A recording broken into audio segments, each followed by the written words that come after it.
Good morning, good afternoon, good evening, Iowa soccer supporters. I'm Ben Brackett, your Soccer Talk co-host, alongside my good buddy Blake Sievers. Siebes, how are you? Good. I'm great. Good to be back on the pod. I missed you guys last time. We missed you too. How was vacation? It was good. It was warmer than it is here in Iowa now, so that was fun. Nice. Also back from vacation, but didn't miss any podcasts. Matt Sayhag, the Titan Tactician. How are you? I'm good, Ben. Good to be back. You just remind me by sporting your vacation hat. I do. I was in Deer Valley, Utah for a couple of days because there was no snow. There's not a ton of snow, but it was like high 30s on the mountain in January, and so T-shirt weather. Not quite, but I'll take it. I'll take it. All right. Well, special guest today, and longtime friend of the pod and all of us, Frank Gurnick, who some may know from his time here in Des Moines, but also most recently running the Dakota Alliance Soccer Club in Sioux Falls, South Dakota. Frank, how are you? I'm doing fantastic. Thanks for having me on the pod. I'm looking forward to the conversation. We are too. I've been criticized of late of hogging the mic, so I'm just going to throw it over to the Titan Tactician and see how he'd like to start things off today. Wow, put me on the spot now. I'm not going to make fun of you anymore. Well, I was going to give it to Blake, but I just know we won't get a good question. So I got a good one. Let's go back to I was thinking about this. I'm going to interrupt you, Matt, so it's somebody different this time. Frank, do you know what the first question we used to always ask people on the podcast? I have no idea. So let's get back to it. So is this your first pod you've ever been on? Yes, it is. All right. How are we feeling? I'm feeling all right. That did used to be the first question of the pod. All right, go ahead, Matt. All right, let's get to the background. Tell us about your background, because obviously we know you. You coached us in Des Moines when we were younger. You were our coach when we were 11, do 12. you want the 30,000 elevator speech real quick? Life story and okay, life story. Less than 5 minutes. We'll try to do it. Oh, wow. When they say soccer is the best teacher, I'm a product of that. I was not a soccer player. I was a wrestler and a football player. That's what I wanted to do. Sports for me when I grew up was seasonal. You went from football to wrestling to baseball, or some semblance of that. And you're an East Coast Philly guy. And I was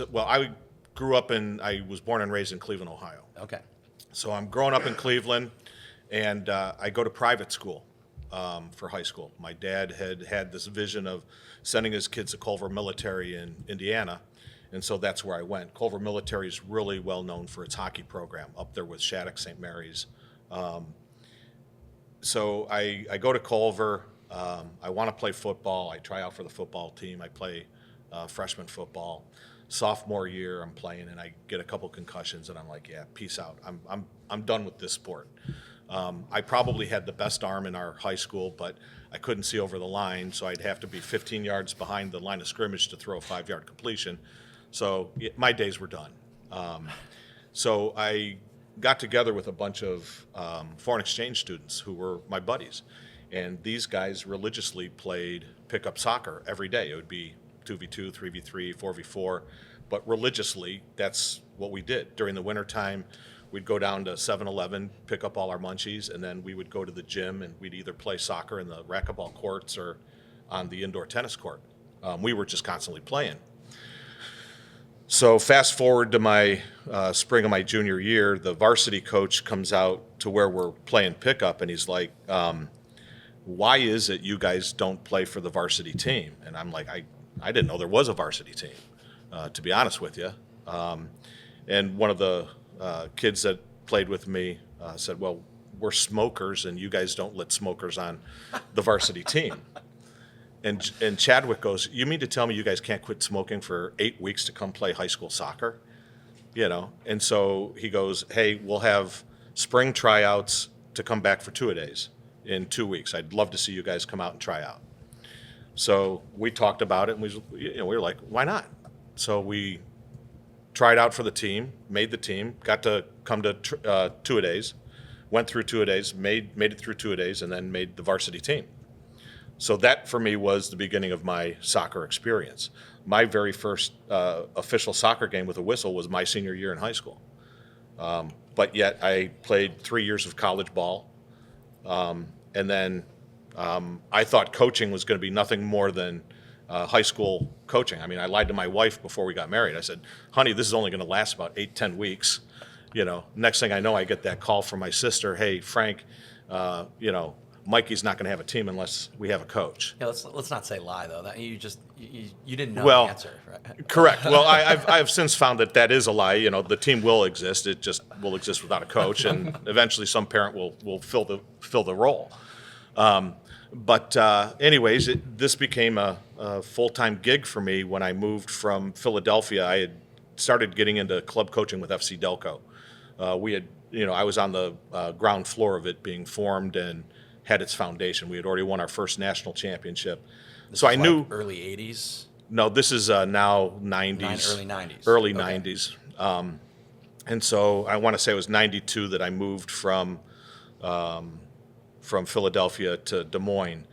And I had thrown my name at a job to be the head director for Iowa United Soccer Club. And then I was hired. And then that was the beginning of where I am today.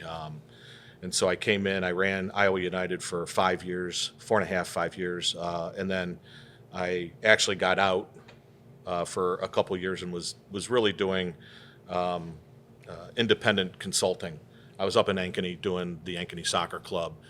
They had hired me to go up and evaluate their club, and they had a coach up there, Jamie Phillips. Jamie's still around. Yeah. Would I evaluate him and give them direction for their club?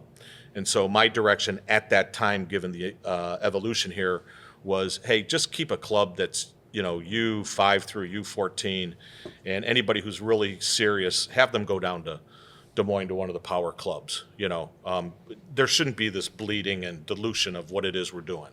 It's crazy to think of Ankeny in the mid 90s, like size wise, because it was tiny. So that was the correct thing to do. But now, it's a whole new beast. Exactly. Right? Like, I mean, we literally opened up what is it, Prairie Trail. Prairie Ridge. Ridge. There you go. Yeah, we opened that up. I mean, I still have pictures of us walking through the field, picking up rocks and throwing them off when it was just turf. So I worked in Ankeny for a few years, and then West Des Moines lured me down, and I was with West Des Moines for, I think, 7 years.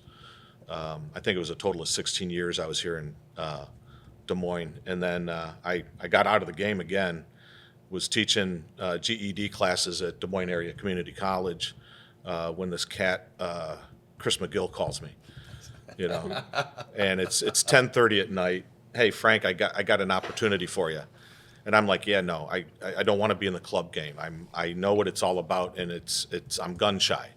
Well, Frank, here, I just want you to come up here to Sioux Falls and run a recreational program, do some sponsorships, and do some college guidance. You don't have to worry about playing time, position, politics, any of that. Parents, So I went up, I investigated what it was he was doing, and I was like, you know what? He's assembling a team. He's trying to create a full-service type club. I'm kind of bought into what it is you're doing. Sioux Falls was where Des Moines was when I moved into Des Moines, so it was a good feeling. And so the weakness in me was like, yeah, okay, I'll do it.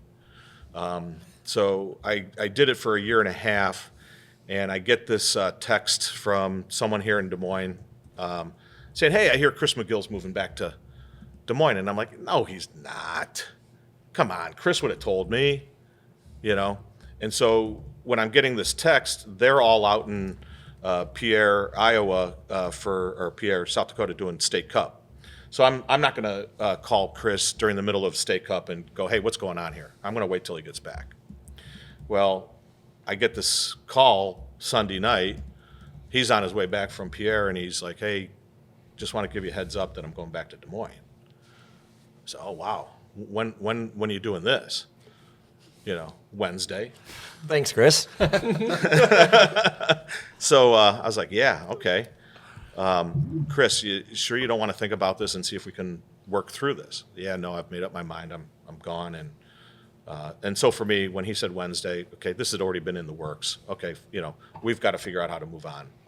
So we went through one of those pitchfork and tiki torch meetings where parents are up in arms. And at one point, I get looked at and they go, so what do you think? And I said, hey, I run the rec program. We're fine. I said, my world's great. I said, your world is the world I don't want to come into because this is where things always happen, okay? So shortly after that meeting, I get pulled aside by two gentlemen who go, hey, you're our guy. I said, no, I'm not. I'll help you find your guy. I'll help you interview. I'll be the guy until you get the guy, but I'm not the guy. And about 30 days went by, and I got a call, hey, could you come over to the office? And I thought I'm meeting with one or two people, and it's the board of directors, and they're doing an intervention. Okay, hey, we got to figure this out. Why do you not want this job? And I said, well, because you guys love me.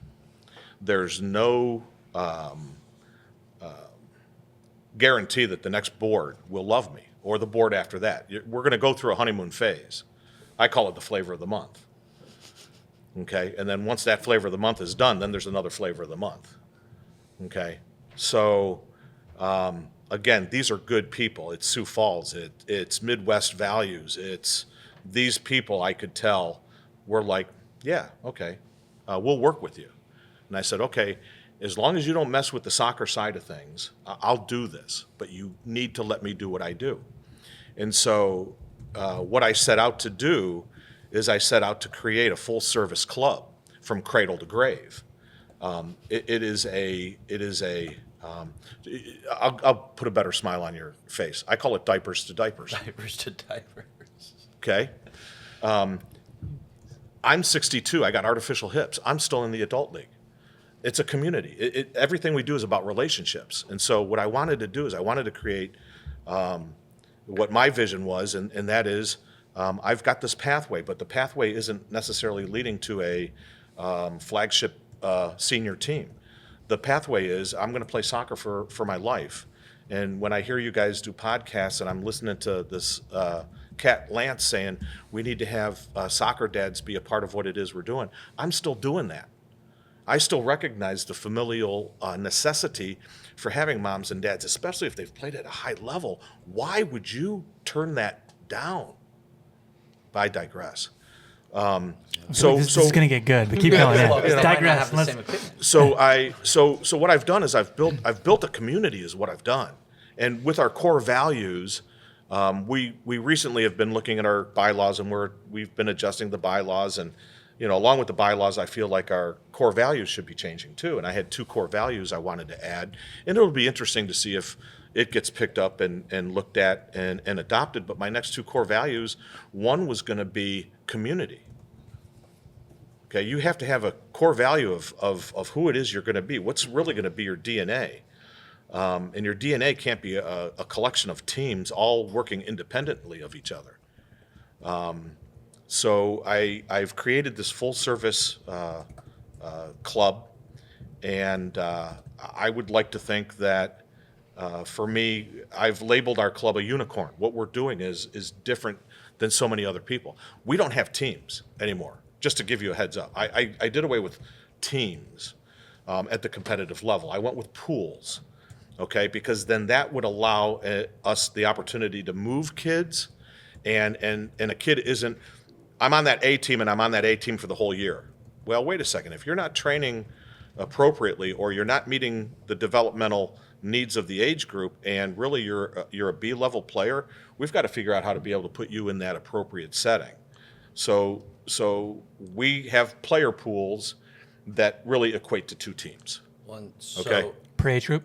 Per age group. And you're talking about a community where like you are the only. We have a monopoly. There's We have no, a monopoly. There's no local competition. No. So by then doing the pool, then you've created the competition within the team in theory. Yes. Yeah. That's smart. Yeah, and then whatever makes sense, whatever the event is, you put your roster together based upon what the level of the competition is going to be for that event. And so where some teams have not been able to go someplace because they were restricted by the players they had, we can always do something because we have enough players. It may not be the elite level that we want, okay? It could be the second tier, or it could be this middle area. Like I was getting ready to take a team to St. Louis here in December, and it got canceled. I was taking 3 kids that never get an opportunity to play with the black team, that opportunity to play Black with team's the top team. is the top team, okay? And that's my way of saying, hey, you've worked hard, here's your opportunity. So we still look at certain events as this is a developmental event. We're not worried about whether we get the trophy or not. We want to see how this kid's going to play given what we've been working on up to this event, because I'm always working on a block of something, and then I can go in and go, okay, hey, this event, we've been working on possession, but the focus of our possession has been to break lines.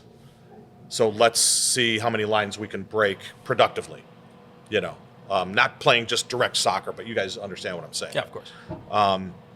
So again, just getting back to who I am and the vision, when you guys were playing, and even before, when we traveled, all we wanted was hot water and clean sheets. That's all we wanted. Okay. Then it was, well, we want hot water, clean sheets, and breakfast. Okay. And then about the time you guys came in, well, we got to have a holodome because you got to have the pool to be able to go swimming in between games and stuff like that. But it wasn't this. I don't know if many of you guys ever tailgated. Your parents didn't go to P.F. Chang's for lunch. You guys went, you opened up the back of your car, and you had peanut butter and jelly sandwiches, bananas, apple, whatever. We were talking about that recently. Blake's parents were always, organizing that kind of stuff, and we would show. And you Rhonda. wouldn't go out. Yeah, you wouldn't go out for breakfast, and you wouldn't go out for lunch. Yeah. because you were eating as a team or whatever. Well, they also had some, I think, beverages. Like There was that might have been the probably some backbone of those decisions. Well, he called it tailgating. Yeah. But I mean, so the industry has changed, so as we evolve, there's always that next shiny thing, okay? And for me, I'm old school, and I came up through a time where long-term gratification versus short-term, okay? And right now we're in a society where everything is short-term gratification. It's about the click. It's about the endorphin high I get when I've posted something and everybody's like, I literally was at a game here in December, and there was a kid walking around the field, and he'd stop, he'd take pictures and whatnot, and he stopped in front of our bench, and I was like, dude, what are you here for the event, doing some stuff for the promotions? And he turned around, he's like, no, I got 3 guys on this team that hire me to do content for them. So he's literally out there, and he's got 3 players that he's filming and getting content on for their Instagram and their social media. And he's like, yeah, I'm making $150 this game because each kid paid him $50. I was like, wow. Our kids today are entrepreneurs, and it's about what can I get right now?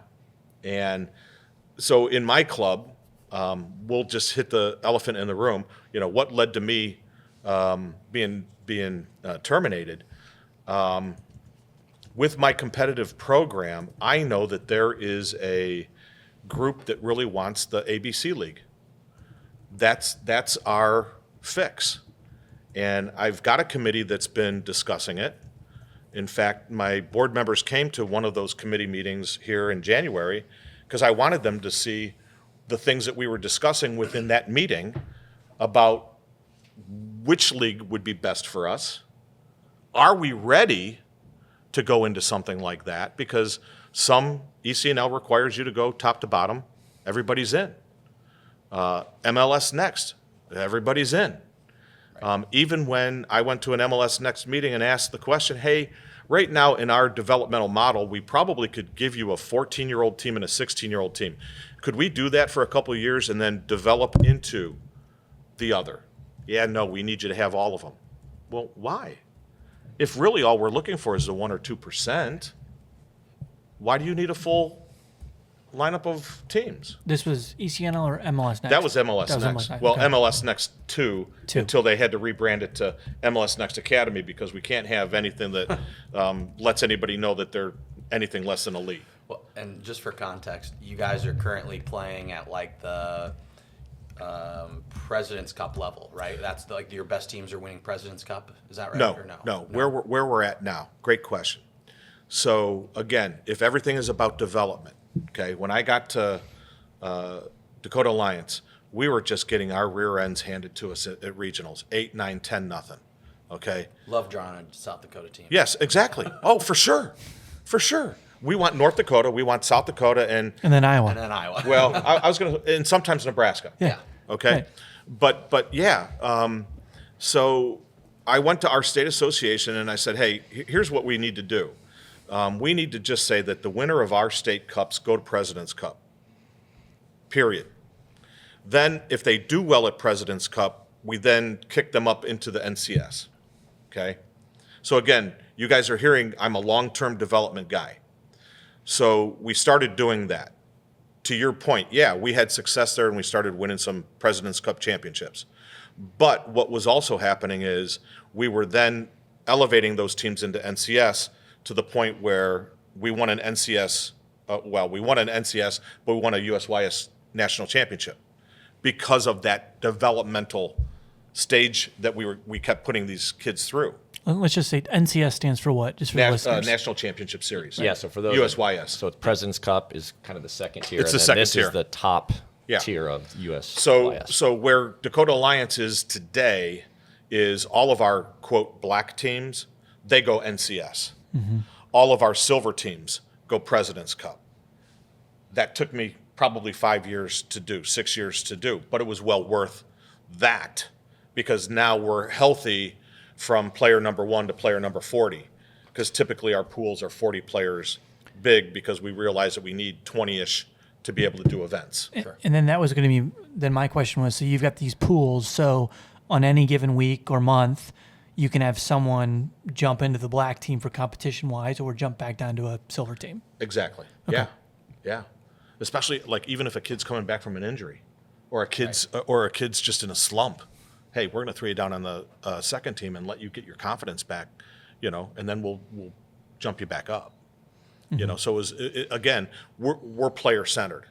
Or I can say I'm player centered.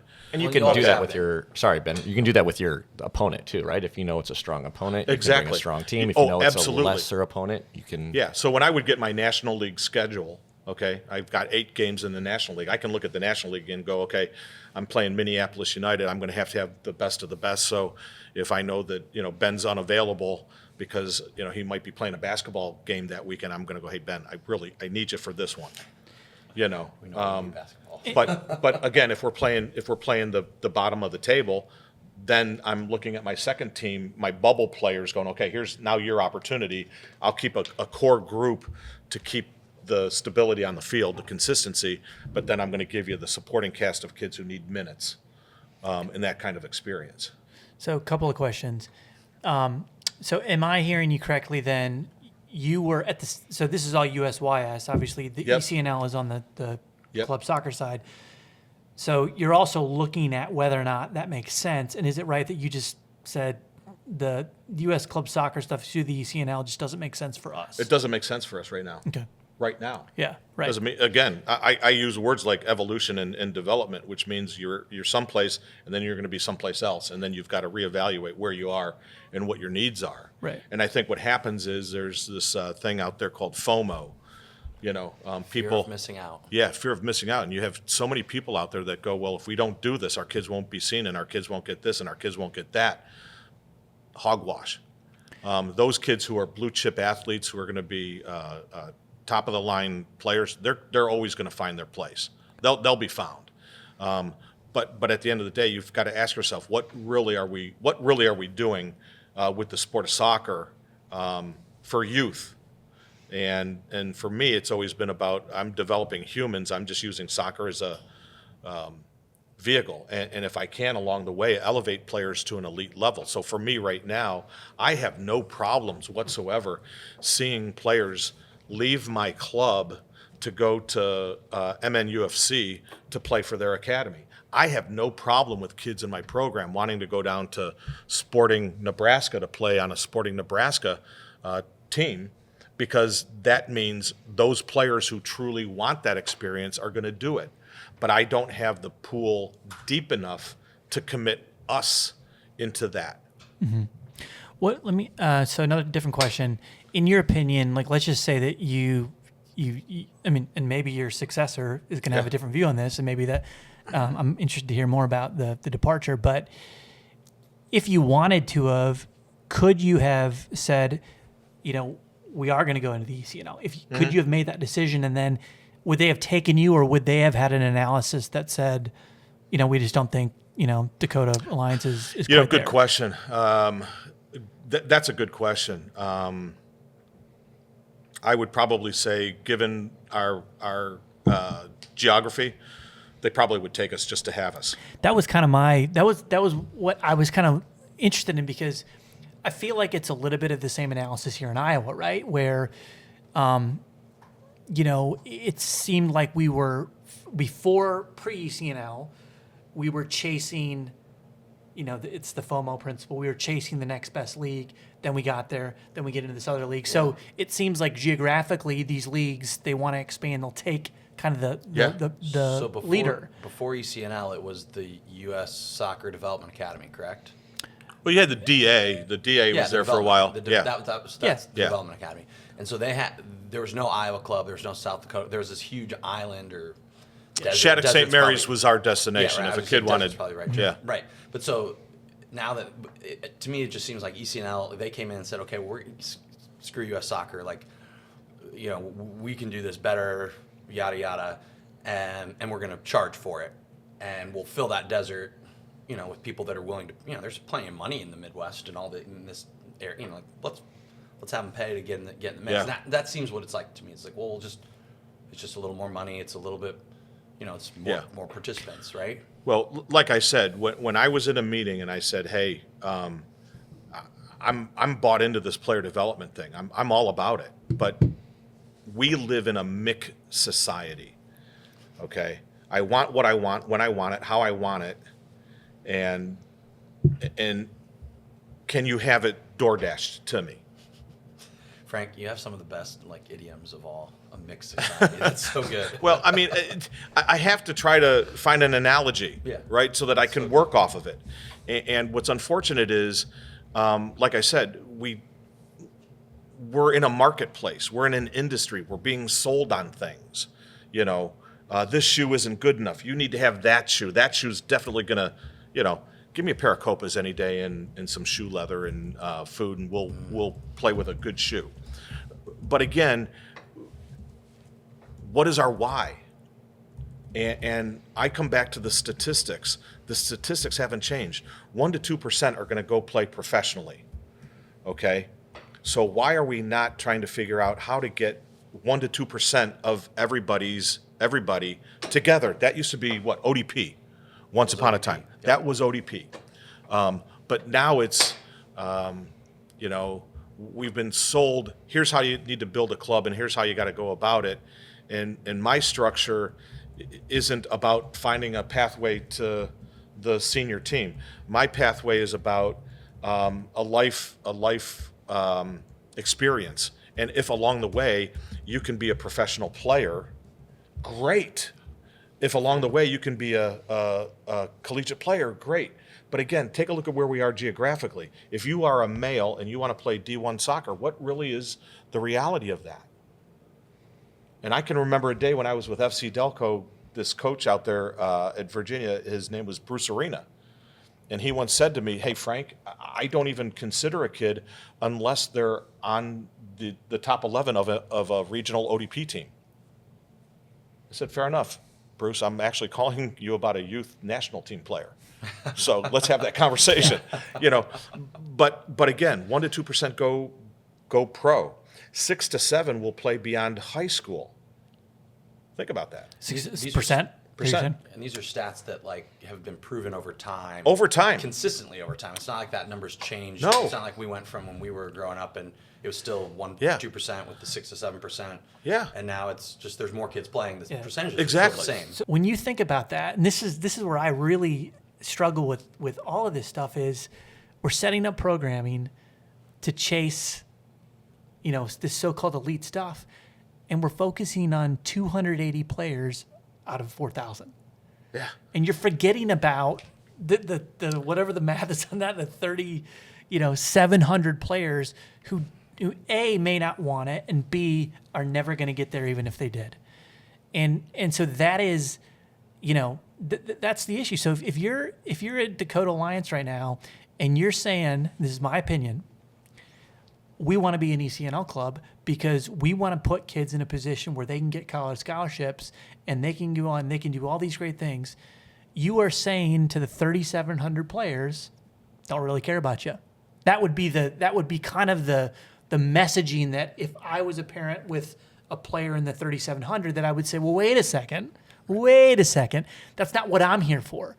So it just, and I don't, and it's not just there, right? That's I think what we're seeing Across the repeated all over country. the place because we label this stuff as elite, right? And you've got the question is it really elite even for the 280? You know, in our example, but I just those statistics that you talk about that have proven over time, when you start putting numbers to the sheer amount of players, like we could take that and we could go regionally then, right? We could say, okay, South Dakota, North Dakota, Iowa. Now what's our player pool, right? And so then you get a club director at UNLE and then Iowa's club directors, and you get guys around the table and you go, okay, guys.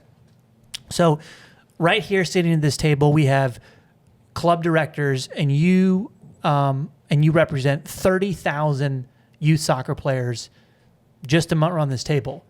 And all of you say, we want to go in the ECNL. And so for all of for the statistics wise, to the players who will never make it, like, what is your message to them? Like, what are you?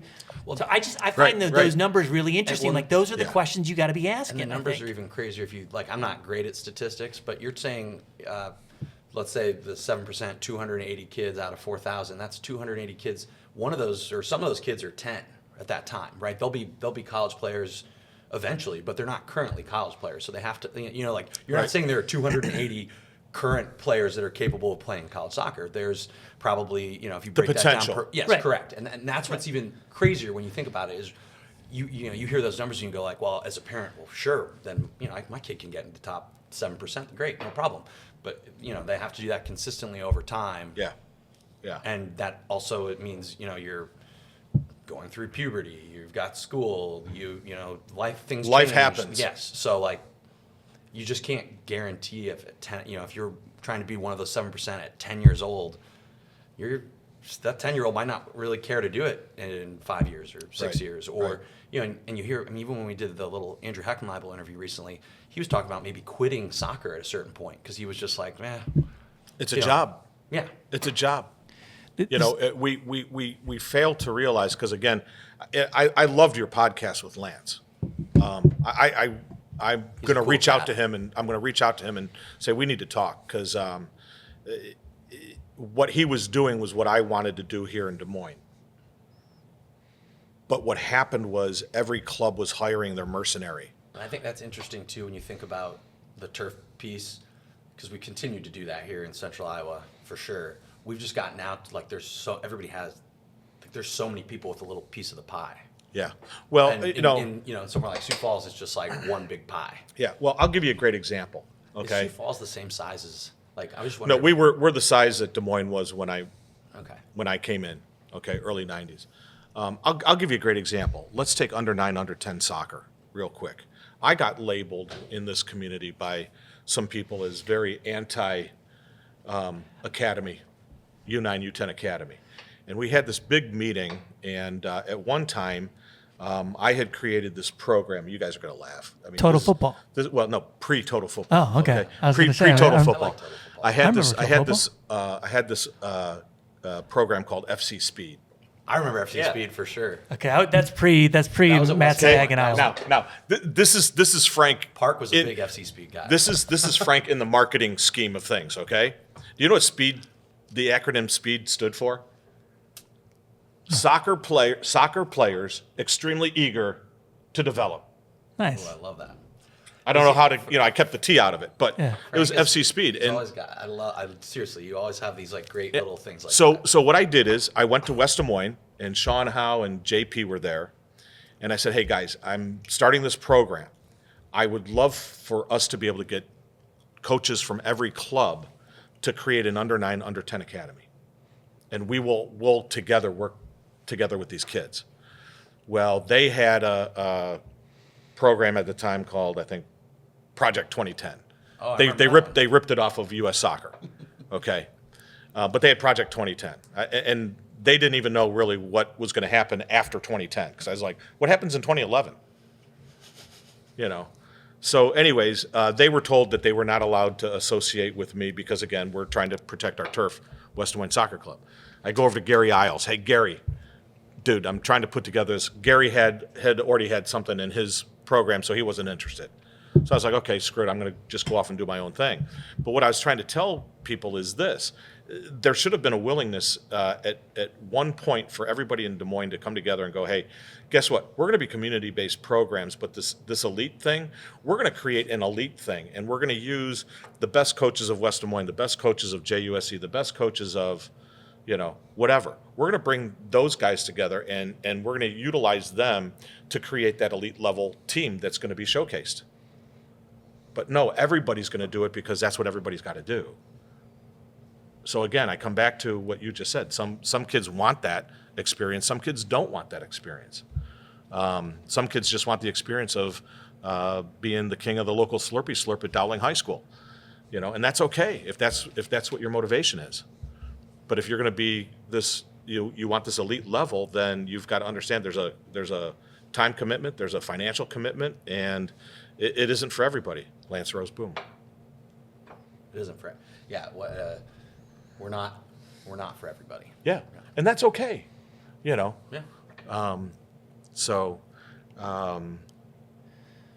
I just think that we've just created an industry that doesn't necessarily have the best interests of the players in mind. It's the insatiable appetite of the almighty dollar. What's going to fuel this thing, and that's unfortunate because I believe our country, the size that we are, we're no closer. Well, I lie. We are closer, but we're really still no closer to winning a World Cup. We have no idea, do we? Exactly. Find out in a key and months. it's because we haven't figured out our why yet. And you can't tell me we don't have the DNA and the talent in this country to figure it out. We do. We just got to figure out how to get out of the way of ourselves. So, all right. So, cutting to the chase about your recent departure from Dakota Alliance, was there just a different vision in terms of how the competitive structure needed to be structured? Was that the sticking point? I'm going to be very reflective in how I do this. Okay, absolutely. That's what we're looking for. I'm not gonna disparage an organization that I built. I'm very proud of what I built in Sioux Falls. And if people in Sioux Falls get to hear this, I want you to hear things very loud and very clear. We have a unicorn in what it is we're doing. And we have unique challenges that just distance. We have to travel regardless. Mm-hmm. And so that's going to cost money. So I realize I am conservative in my approach, and I'm sometimes slow to make decisions. But I don't make poor decisions. I may just be a little bit late, but they're gonna have a long-term lasting effect versus a short-term effect. So I've been there 16 years. This time last year, I started talking about succession and retirement because we don't do those things. Guys in my position tend to have egos and tend to be possessive and tend to hang on probably longer than they should. So I'm already in my office working with my staff, with the team that I've put together to start to make these changes, okay? I believe that there was a faction that was very much not happy with the pace at which we were getting some things done. I don't want to get into their minds, but the last 7 months have been some of the things that have happened. I just shake my head, and I'll give you an example where things started to go south. You asked the question. I think the question boils down to two things. One, are we a volunteer-led organization by a board that is going to set the direction and make the soccer decisions, or are you going to let the people who you have hired with the expertise to make the soccer decisions? Okay? That is really the crux of the argument. So I had a president and a vice president who were diametrically opposed in their interpretations of our bylaws. One was absolutely, hey, this is not our purview. This is the purview of the people we've hired to run our club. We need to stay away. No, the bylaws strictly say this, and therefore we need to be doing X, Y, and Z. So that was the crux of it. And I have, for probably the last 5 months, repeatedly requested a conversation about that. But it went on deaf ears. Instead, we had meetings that were contentious, but it was the passion for the community and the passion for the kids that wasn't being heard. It's one of my favorite things, but I told you that in that text. You're always willing to stand up for. Exactly. What you And believe so for me, okay, let's just fast forward, okay? Because this is about our competitive program, but it's about you can't just slice off the arm and say, hey, we're just going to talk about the arm. The arm was part of a body, okay, and the body all fit together on purpose, okay. So, for example, or discussions I've had to have in my career. Frank, you're running this little kiddie 3, 4, 5-year-old program. It's in the red. Why are you doing that? It's not making money. It's not designed to make money. It's designed to get kids involved so that the next program that they jump to, we charge them. And you keep them. And you keep them. Thank you. Okay? So I have to have those kinds of conversations about how things are constantly connected. And I have to have that conversation every 5 years because you have a new board of directors. Right. So for me, my lifetime in this career, I have had to change my leadership style every single time a new board comes in, because if I don't, my job's at risk. Okay? So let's get to November, December. We have a meeting in November, and I see everything that's going on. I've been here before. I mean, honestly, how many times? Yeah. The contentious with the board. Oh, for sure. I mean, you know, you feel like you probably always had to deal with that. Yeah, but not in Sioux Falls. It wasn't until recently. I've always had good relationships with my board of directors. But we have a crew that most definitely wants to be entrenched in the day-to-day. I mean, I felt like I was hired help, not an expert in what it is I do. So we come to November, and I look at the board of directors, and I had already seen a therapist because I'm sitting there going, man, I've been in this community for 16 years, and this is how I'm being treated by a group of people. And I just, for the life of me, cannot figure out what I have done that would just give someone the ability to do what they did, okay? So I said to the board, guys, I've decided that I'm not going to return after June 30th. I've decided that I'm not going to come back, so you have 6 months with which to use me to make a transition, okay? It's not what I want to do. I don't want to do this.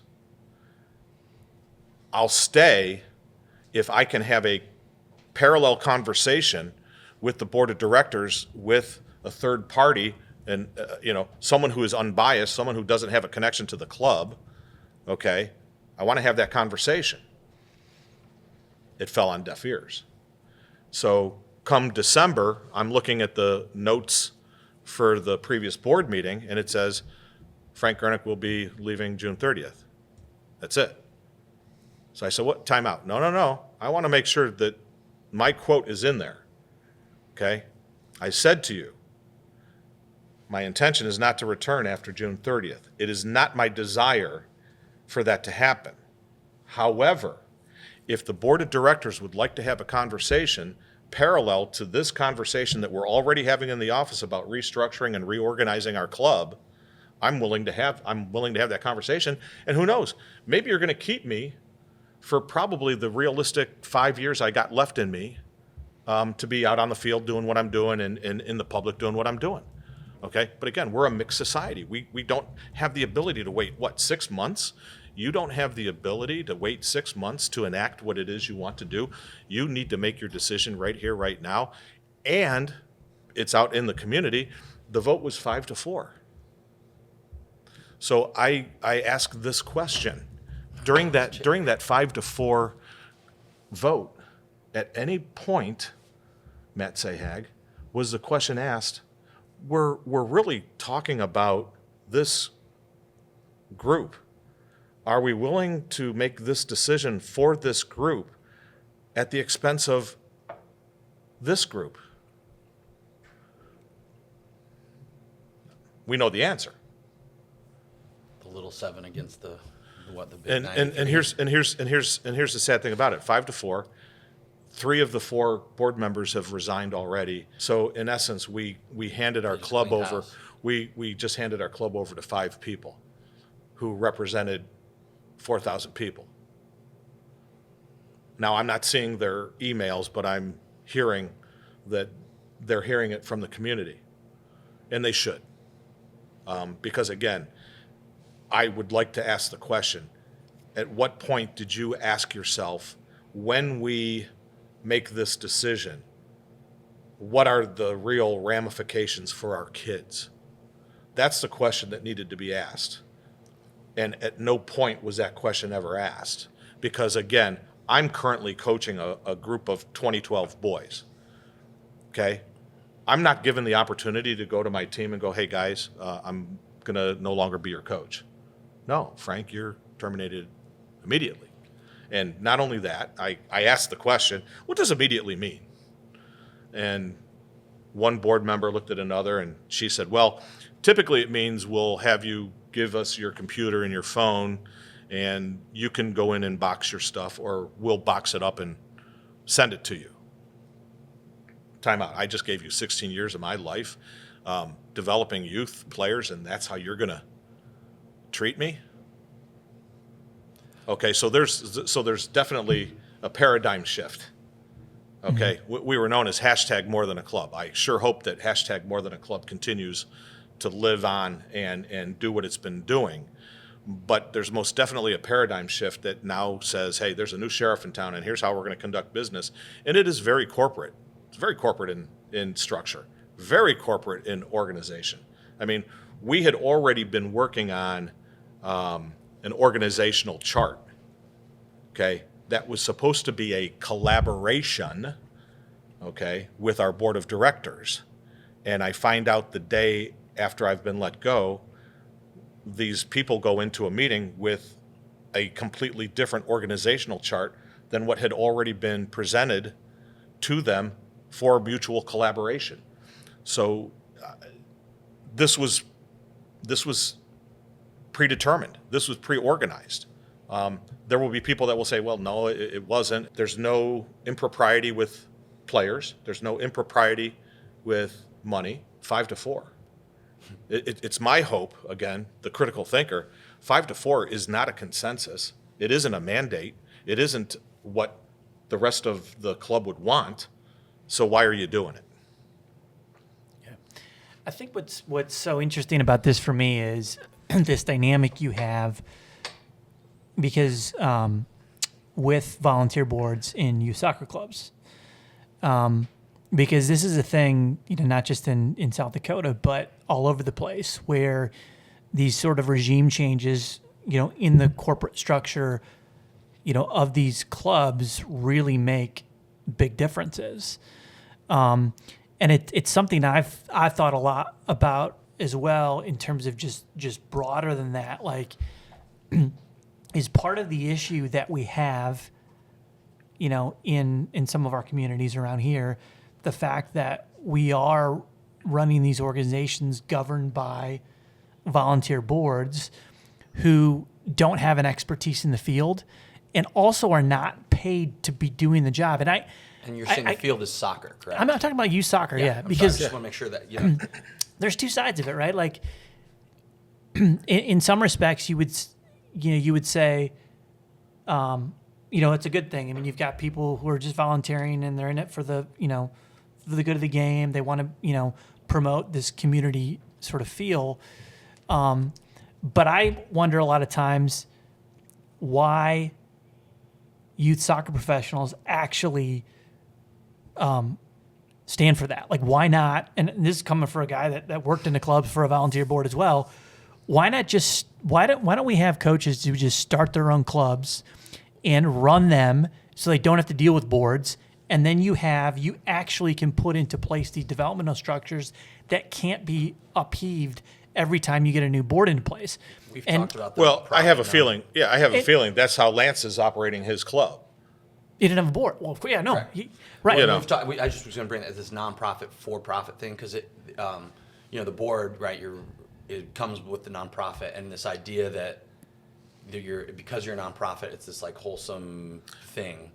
Yes. Right. And whereas for-profit has this negative connotation, which we're also talking about like, it's all about the money, this, that, whatever. But for-profit just means you don't have that oversight of the board. Right? You realize FIFA is a nonprofit. In the NFL, right? Yeah, there's a lot. Yes, correct. There's a lot of nonprofits out there that make boatloads of money. Yes. It's a tax exemption that the IRS gives you. Yes. That's what it is. Correct. Yes. Yeah. And You're so- exempt from paying federal income taxes. So I only say that just because what you're saying is basically say like you should run it for profit. And that's why I was sort of curious, like if you would do something else after this and just say Yeah. like, hey, No, the problem is you lose- just do it your own yeah, way. No, That's my only- in the community that I'm in, it doesn't make sense to I've preached that to do it correctly, you can only have one club. Yeah. I've already, the proof is in the pudding. Okay, people will ask us what leagues we're in. Okay, well we're not in leagues. We're in USYS league. Okay, I mean we're in the National League. Okay, but we're not in any of these other alphabet leagues. But when I get asked that question, I'll go, you know what? You may not have heard of Dakota Alliance Soccer, but I'm going to give you a list of the clubs that we've beaten, and you do know them. Okay. Again, you don't need to be a big part of a big conglomerate. You have to have an understanding of why you have each and every one of your programs within your club. What is their purpose? Is it revenue generation or is it really providing opportunities? And again, every club can be different of each other. I think what has happened, unfortunately, in our club, in our soccer world, is we're trying to get everybody to be cookie cutter. And there was a time when I know you were in the thick of it coaching. It didn't matter. Your formation probably was predicated on who you were playing.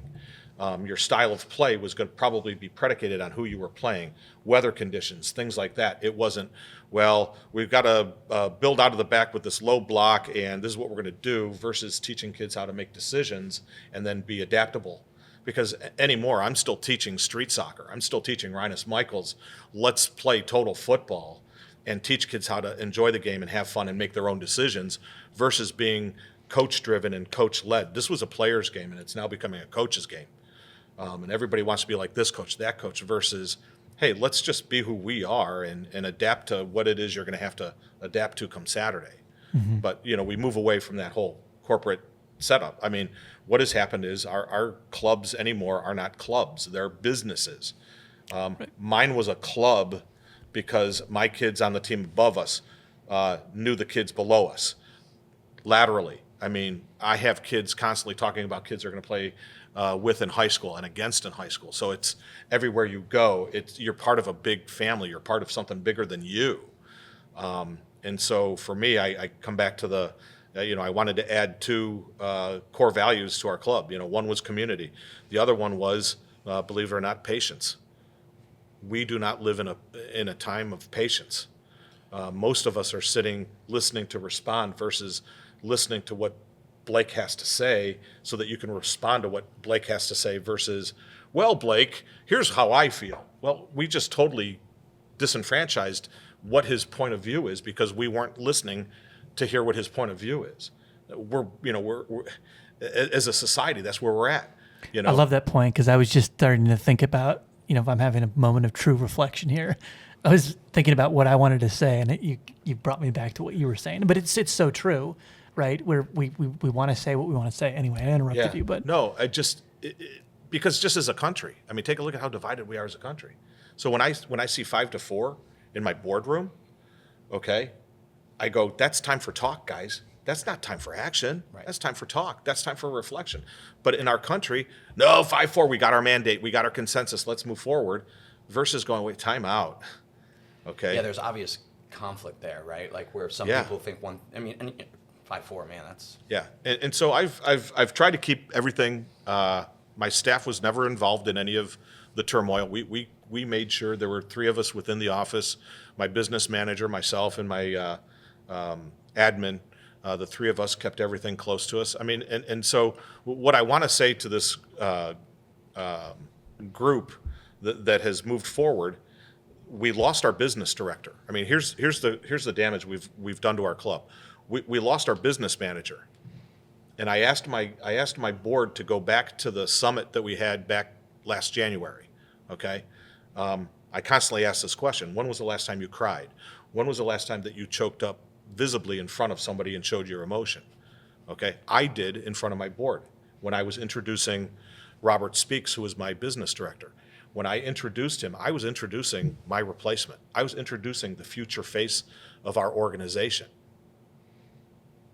He's gone. We lost our referee assigner / academy coach because he was a loyal person to me. And he said, you know what, Frank, what they just did to the community is wrong. I'm done. I can't be a part of this. So he left. I mean, a referee assigner. Think about how important having a referee assigner is to your organization. So do you think it's? I mean, if the clubs are truly businesses, then they should be businesses, right? Like that's where I'm kind of getting with all this stuff. Well, they're going that way. I'm to interrupt you, Matt. Like that's the way. No, that we is the talked way about is. it, right? That is Things the are way going is. that way, and But so then I feel like then there's got to be a business owner, right? I mean, so because that, you know, if this is going to be a true like marketplace for like youth soccer development, then I feel like somebody should, you know, if you're, you know, Lance is running his club, you know, I think of the club I grew up in over in Rockford, the Matus brothers. They own their club. There's no board there. Yeah. But you know, so you set in motion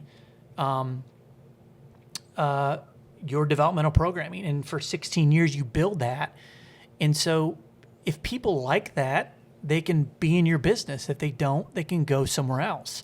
But the harm that I see, though, is you develop this developmental strategy, and then you've got these checkpoints along the way where everything is just getting kind of interrupted because you have this viewpoint of people who, may not really know your underlying business, the history of it, may be in it for themselves, but then all of a sudden you can upheave things. So, you know, it's happening. It's right here in Iowa too. And I would say, to, you know, as much as we've kind of, you know, been talked about the structure here in Iowa, if you're at Sporting Iowa, I mean, there are boards that run Sporting Iowa, volunteer board, right? There's boards all over the place. And so for me, the question I think that all youth soccer professionals should be asking themselves is, if you're in a club that's being run by the business, why aren't you just breaking off and starting your own business and developing that, right? And I get it. It's hard because you come up against these massive organizations, but I feel like that's where it's hard, because then you say, well, it's a business, and so you're just in it for the money. And I'm kind of like, I'm in between there, because I'm like, well, don't we depends on what want you charge. Yeah, but don't we want people to be able to run their own businesses and run it? And I think we can trust people to run it well, and then people can choose whether or not they want to be a part of that business or pay the money to be the businesses. But I'm really struggling right now with volunteer boards in youth soccer organizations, not because of just what you said, but because I see these clubs chasing, you know, this programming where it does feel like it's all about the money. And then I say, well, that's not what not what the club is. That's not what it's traditionally been. But it isn't always about money too. It's not. It's about being able to go to the water cooler on Monday and say, hey, we were just in Mesa and we were witness to da da da da da da da. I mean, again, it's a multi-layered onion, Matt, for sure. I mean, for some adults, it's become their social life. Yeah. They're living vicariously through their kid, and that's their social life. Okay? I mean, I have seen kids when they are no longer able to play, the parents going, what are we going to do now? You know, I mean, I can remember, I don't know if you guys remember That's why I when wanted to go to college. I had started a alumni organization for Iowa United. And there was one night where we had the Johnston. Remember when Johnston had the indoor facility there on Merle Hay? great. Okay, we got that for a night, and we did an alumni event where we had alumni come in and play our under 19s and under 17s, and then we had just alumni being able to play with alumni. And I can remember so many parents going, "Wow, this is the first time that I want to say it was the Crandalls, Courtney Crandall's parents. But it was the first time that they had gotten back with other people from the club since their kid's last club game, and they were all like, "Frank, why are you doing this? What is your motivation?" And I was like, "Well, my motivation is there a future board member here? Because I'd love to have somebody who's been through the system, who understands it. Okay, I want you to know that this is a lifetime sport. It didn't end when your kid played his last high school game or his last club game. My hope is, again, I have an adult league. My hope is those players that still want to play. And so to your numbers, when you did that 6 to 7%, we have 400 people in our adult league right now. So we've got a pretty decent co-ed adult league. But again, when I come back to the magnitude of the decision placed upon this group, I don't wish it on anybody. But 5-4 to me says, okay, pause, regroup, rethink. But I also want to look at the 5 and go, let's really look at the 5, because when we do talk about structures of nonprofits, okay, if it's a volunteer board, why are you volunteering? Because you have a kid in the program. So let's just say, for the sake of argument, these 5 people, they don't like me as a coach. Yeah. Right. Okay. What about these 5 people? Whatever. It'd be interesting if you filled your board with, like, if a requirement is to not have a kid in the club. Well, again, we were supposed to be having collaborative conversations that we were not having. Okay, and I have it documented. That's one of the things I've said. Our board of directors should not be parents of kids within the club. If we're going to be a nonprofit, okay, let's be a nonprofit like these other big nonprofits that are not youth sports, but are maybe arts related. Like, for example, in our town, we have the Washington Pavilion. Okay, let's go out and strategically find those people that we need to have filling those roles on that board of directors. I mean, I have that documented. That's something that I wanted, but we didn't have the conversation. Why didn't we have the conversation? That's a great question. I can only surmise that maybe if I had the conversation, then it wouldn't be me on the board and I wouldn't have the power, and then therefore, well, that's not a good idea. Right. Here's an idea for you. Like, what if you, a lot of, you talk about big nonprofits or big boards, corporate boards, whatever it might be. Those are also paid positions, right? Yes. And so why not go out and go? There's a bunch of former pros around the country, right? Who you could go to some of your old guys at Brown or us at Drake and go, hey, for $10,000 a year, you ought to sit on this youth soccer club board and help direct the vision of from a board of directors perspective, this youth soccer club. And you might actually, I feel like if there's people out there, you just have to recruit your board of directors. But that would take away the parent, let's say your team actually, you've got all 5 of them, you're coaching their kids. Yeah. Right? And all of a sudden, none of them like you. Or tryout time comes. I was talking to somebody today, different state. They are working through, hey, what do we have to do because these kids aren't good enough? Yeah. We can't cut them because guess what their parents are? Board members. Yeah. Right. And now that's a I feel like huge, that happens and it happens all the time. Yeah. That's what Yeah. I'd go get. There's so many people out there that could sit on a board of director. Well, it's also and Zoom means you could hire nationwide. You could literally find someone to sit on your board and have right? Like you could, when you say like find a former pro, you could literally just go like, okay, Matt, like tell me somebody that you know that used to play and they have nothing to do with the club whatsoever. Let's see if we can get them on board. Right. Take you 5 minutes, right? Right. Yeah. But I come back to these fundamental questions, okay? One, what was so important that you had to pull the trigger knowing you only had a 1-vote margin? Okay, what was really so important? Because because I know that there's one person from that group of 5 out in the community going, you guys realize Frank was going to retire in June anyways. No. What I said was, I'm going to walk away in June unless we have this very important conversation. That's what I said. And I also said it wasn't what I wanted to do, because who wants to end on this note? I mean, what we've been able to accomplish is nothing short of, I'm happy. I'm at peace because I didn't leave Iowa the way I would want to leave Iowa. But I now can say, take a look at what I was able to put together once I was allowed to be left alone. You know, our club president who resigned, what people don't realize is he is the only Division I player to have played in South Dakota. He was out at Radford University in Virginia. He's the only professional, well, we had Chris Hauser played for the Tampa Bay Mutiny. He was the only MLS player. He was on your board too? No, I'm just the- talking from okay. from the area. But TJ was a Division I player, a professional player, and I always jokingly say to him, dude, I always thought it was going to be your knife hitting my back, because he was that high octane, we've got to push, we've got to go to get these things so that our kids can have the next best whatever it is. But he was coaching with me, and he was very coachable and mentorable. And so he came to the realization of, oh my gosh, Frank, this really isn't about my kids, it's about my grandkids. Now I get why you're doing what you're doing. Okay, we know Frank's coaching a team. How is his team going to take this?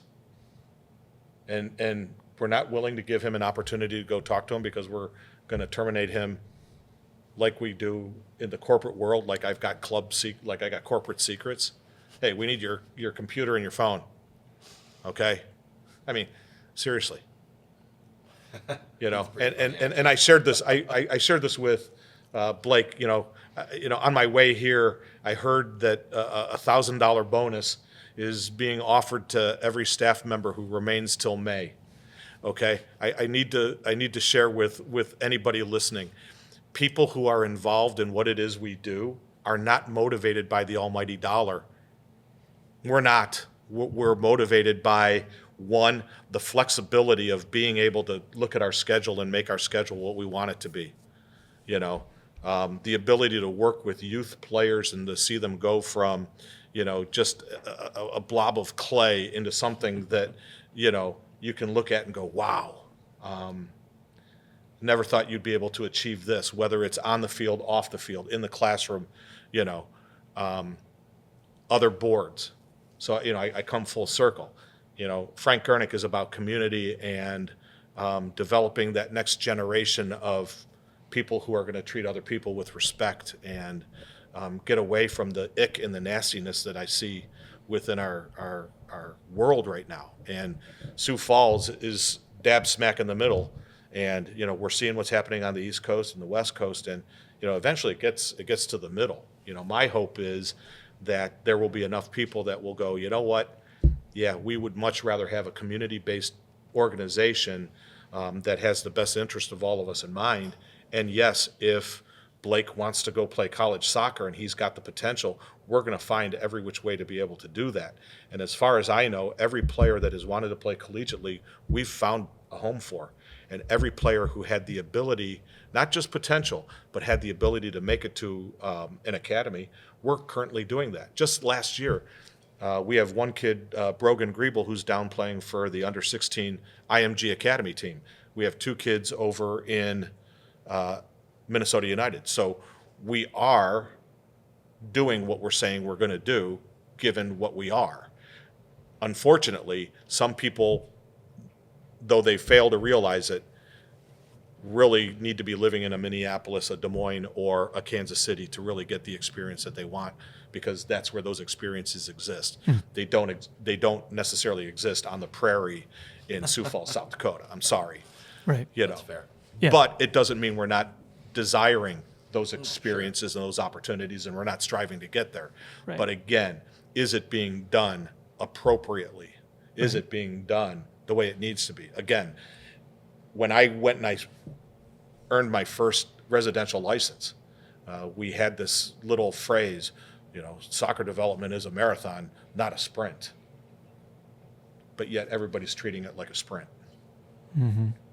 And that's the frustration. Well, Yeah. When you talk about that sprint, somebody like Lance, we were talking about, right, like the development piece, like it starts really, like if you're really trying to be a soccer player, right, you're mastering the ball in your single digits by the time you're 10, 11, 12, 13, 14, right? Like you should be like sort of a fully formed soccer player essentially without all the physical tools. Obviously you're going to develop and get better, but if you're not good enough at 14, like, well, okay, next phase of development is like maybe trying to have a little more fun with it. And, you're not going to, so the sprint, people are trying to imply that the sprint is at age 14, 15, 16, 17, because now you're sprinting to try to get into college. And it's like, well, you should have been working when you were 8, figuring out how to juggle. When kids say, I've committed, okay, everybody's like, whew, no, man, sorry. That's when the work starts, guys. Well, that was Andrew Heckenleibel's, like, the best takeaway from him is he got recruited as they told him he wouldn't play for 2 years. And so then he was like, well, I don't really want to do that. So he busted his butt. He figured out how to get to an academy, asked the coaches, like, hey, can you get me up to Minnesota Academy? And, so he took that and, in his own hands and went with it. And to your point, like, you can't, that's how it is with all these things. It's the kids that have to figure out how to do it. Yeah. Right? Yeah. And unfortunately, we've created, I don't know what we're calling our parents now. I mean, it used to be helicopter, parents, drone parents, but again, coaches want independent thinkers who can live on their own, not what mom and dad are bringing. And that's been a problem for the 30 plus years I've been involved in the game. I mean, I once had a kid, you'll laugh, had a kid get a college scholarship, and he goes off to school. Mom and dad literally moved the family to where he was going to college. And he called. Not the only parent. He called me up. He called me up. He called me up and he goes, hey, Frank, what do I do? And I was like, well, dude, I said, here's what I can tell you. You're now in the driver's seat because it's your ability that's giving you these opportunities. You say to mom and dad, hey, you either go or I transfer. And he ended up transferring. Oh, boy. And he went from, I want to say it was like Rhode Island to Seton Hall, one of those. But that's a different podcast. I mean, stories that I can tell you about the interactions between parents and kids and the good that came out of it, as well as the bad that came out of it. Parents are, when I listen to Lance, and I'm a big advocate of Tom Byer, soccer starts at home. I just think that a program like a Soccer Starts at Home, it's all about family. It's all about creating experiences with mom and dad, with a kid, formatively at home, doing simple things. And in my world, I don't look at kids as being serious soccer players until they get their driver's license, and now they have the ability to make the decision, am I going to go do this or am I going to go do that? And I'll give you a great example from my experience here in Iowa. I once had a player who had just gone missing. Okay? Hadn't seen her at practice for several weeks. And we're getting ready to go out to North Carolina for Castle for a college Used to event. be one of the That was a top big tournaments in the tournament. country. One of the top tournaments in the country. And we didn't put her on the roster. Mom immediately gets on the phone. What? My daughter is not on this roster? What the heck is going on? And I said, well, out of curiosity, we haven't seen her at practice for the last 5 weeks. Well, that's not true. She's been leaving the house and going. And I'm like, okay, well, who does the laundry in your house? Do you do the laundry? And if you are, how much soccer gear have you been cleaning? And it got quiet. And so the punchline was she decided to follow her daughter. And her daughter had been hanging out with her boyfriend. But again, a life lesson. Here the parent was all about the experience and the kid wasn't. Yeah. Stuff happens. Right. But anyways, I've enjoyed the conversation, guys. I think one of the biggest takeaways for me too, and this is, I feel like this is so consistent with what we've been talking about over the last, several months now or whatever it's been, is it seems like you had a really good grip on the identity of who your club actually was, right? And I feel like that's what people got to get comfortable in their own skin. It's not saying you can't have ambition. It's not saying you can't reach for the stars. Like that's totally a part of what, being, I think, a human's about. But at the end of the day, then it's okay to be comfortable in your own skin. It's okay. And if you're leading an organization too, like, you don't have to be an elite entity, right? You can be the entity that your community needs. Well, I think you could Right? make the argument that And- it is an elite entity in its own way. Yeah, well, I think Correct. that in today's Right. world, Correct. that is the elite entity, right? Yeah. It's the person that says, "Here's who I am, and I'm comfortable with that." Not the community that needs an Instagram post saying, "We sent this player somewhere" or whatnot, or we were participating in the ECNL, or whatever club league it might be, and the other big thing too is, you said early on, one of your recommendations, I think, up at Ankeny was be under 5 to under U14, right? That's another huge thing for me, is like the ability to know when to say to a player, it's time for you to move on based on what's best for you, is another huge part. And I think you only get to that point when you know, like, who you are. It feels like most of the time when we hear about players moving on to academies too, it's like it's club centered, like, oh, we are the pathway, we're pushing all these players, instead of this player centered focus. Like, look, we know who we are, and so it's fancy. We've actually helped that player move on, and it's about them. Well, here. But that's the other thing yeah. that I think is big. So let's go back in time, okay? We don't have a hot tub here, but we can go back in time, right? Take a look at two kids who I know you personally, you and Ozzy had personal relationships with. Brandon Fricke and Will Witherspoon. Yeah. Okay, would you have considered them moving on to do what they were doing a loss to what your efforts were, or did you celebrate that as a graduation? No, that was incredible for both of them. Yeah. The third kid that kind of moved along with them was Logan Bigler at the time too. Yeah. But Yeah. yeah. So I witnessed those types of things. Again, everybody thinks they can be that. No, those are little pockets that happen here and there. And unfortunately, because of social media, we have jealousy and whatnot. Because, well, why can't I be that? Well, they're special, and they put in extra time, and whatever. It's what, how the stars align. But I'm exactly like you, Matt. I'm not out there to say, dig me, here's all the state championships and here's all the college scholarships, whatnot. My attitude has always been, here's where we are right now. We eventually want to get here, but we're not there today. So for today, I've got to celebrate sending kids elsewhere so that they can achieve what they have to achieve, versus me being selfish and going, and I saw it when I was here in Iowa. Well, gosh, I don't necessarily want this player to play up because then it'll make my team weak. Or I can't afford to lose this player because it'll undermine my team, versus going, no, it's in the best interest of that kid to go do what they got to do. Yeah, your team's going to struggle, but guess what? You might be surprised, because Ben's been sitting the bench and he's been waiting for his opportunity, and now he's getting his opportunity, and you're going to go, where the hell was Ben 8 months ago? Well, I didn't give him the chance because I was giving that chance to him. And I don't know how many of you have ever been in the coaching world where that's happened, where you lost a player and then you identified a player and you were like, what? Where did this kid come from? It happens all the time, though. Yeah, 'Cause exactly. There's always a kid that wants it. Exactly. So I love what you guys do. You guys were instrumental in helping me get a mini pitch up in Sioux Falls, and trust me when I tell you that vision isn't going away. Double. A double Come on, that's a double, big deal. okay, a double. Yeah. But I know that I've got a gentleman up there who wants a miracle mini pitch where we put a surface on there where if a kid falls down, they're okay. It would be for adaptive. Because primarily our mini pitch, one of the mini pitches has been primarily used as an ADA great. special adaptive soccer program place. Cool.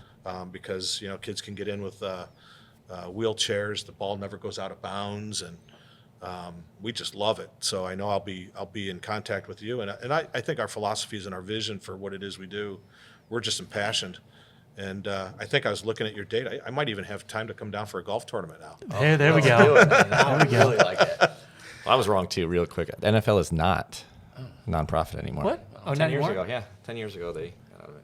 Interesting. One way to self-correct there, Yep. Seavers. Thanks. Look at that. Live fact Well, checking somebody was here on the gonna- pod, man. I We get believe feedback, you. and we get called out when we're incorrect. So I fair. said, there you go.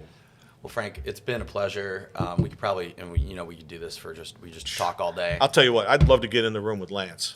I really would, because, again, what he's doing was what I was doing with Total Football. That's really what he's doing. Yeah.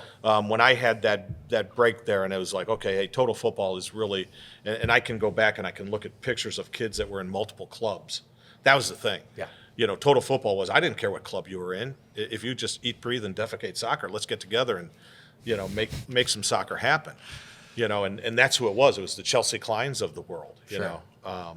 Yeah. So- Unsatiable appetite for the game, right? That's what you Exactly. like.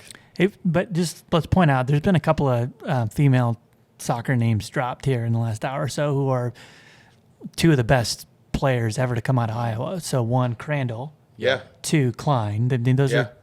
Let's just give them both a shout out. Well, I mean, when I was listening to Lance, I was like, okay, where's the equal opportunity here for the women's soccer Yeah. player? Right. I mean, just take a look at Jenny Clark. You now have Jenny Clark, who is an assistant coach at Vanderbilt. Really. See, and we're just not as good at keeping up with the women's side of the game. Yeah. Just because Courtney's been on the pod, though. We had her on as an Iowa soccer legend. I just talked Yeah. to her recently. Yeah, you Yeah. reconnected with me with her, and we got her a scarf, and yeah, it's too bad I didn't get out to Philly.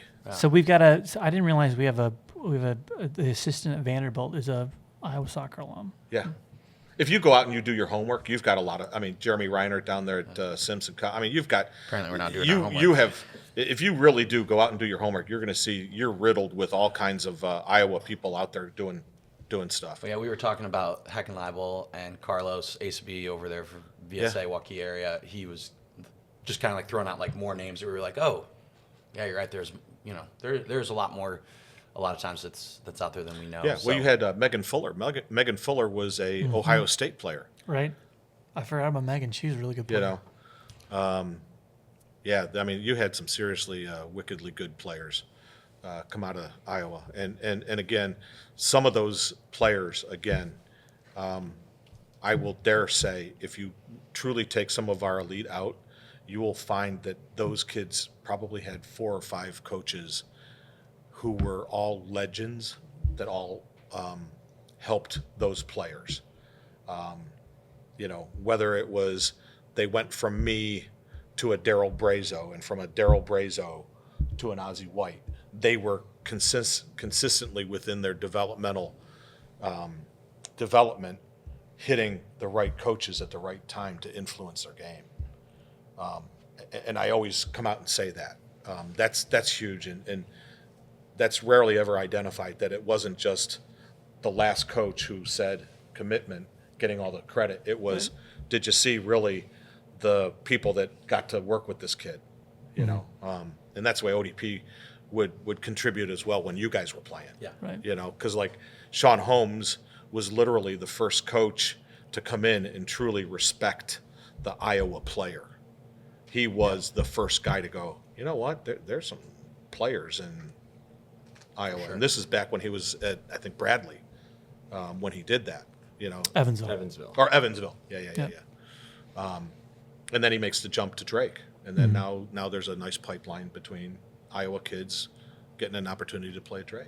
Right. I mean, so Give anyways. some time. Love it. All right. Well, Frankie G, it's been a pleasure. We could, like I said before, we could do this all day, and we could touch on a wide variety of topics. God forbid you put beers on the table. But thanks again. And I know you say you're not sure what you're going to do, but I'm very excited to see whatever it is you do, even if it's totally not related to soccer. I'm sure it will be impactful. Well, I hear somebody wants a women's side to his club. There you go. So, Well, come back to Des Moines. We'd love to have you. I'll tell you what, I loved Des Moines as a city. I really did. Farmers Market is second to none. the people within the community, second to none. I always look at this as my second home, just because of where I've been the last 16 years. That Sioux Falls is home right now. And who knows, I'm right now going through the period of what just happened. Yeah. And for me, my hope is I was respectful today while being transparent. And, my hope is that we continue to be able to do what we do for the kids. So Let's make it happen. that's my story. All right. Cool. Thanks again, Frank. Thank you. Thanks, guys.